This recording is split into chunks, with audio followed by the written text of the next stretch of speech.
सांग मु पास करिगली रे। अरे सांग तोर केते परसेंट रहिला? अरे सांग मोर 80% रहिला। आ तोर? सांग मोर 90% रहिला। जा हो तो भाई रो स्वप्न को तू साकार करिवु। और सांग मु जाउची ए खुशी खबरटा मो भाई की जणै देबी।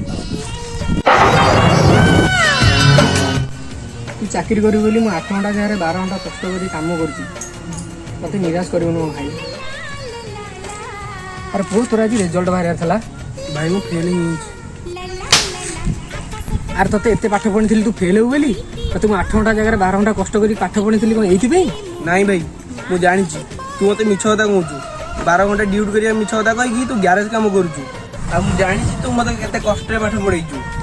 तू जो कष्ट करी मते पाठ पढैछु मु पास करी छी। मु तोर केबे विश्वास भांगिनी भाई। जेमिति बाजरे मो हाथ जीव तो हाथ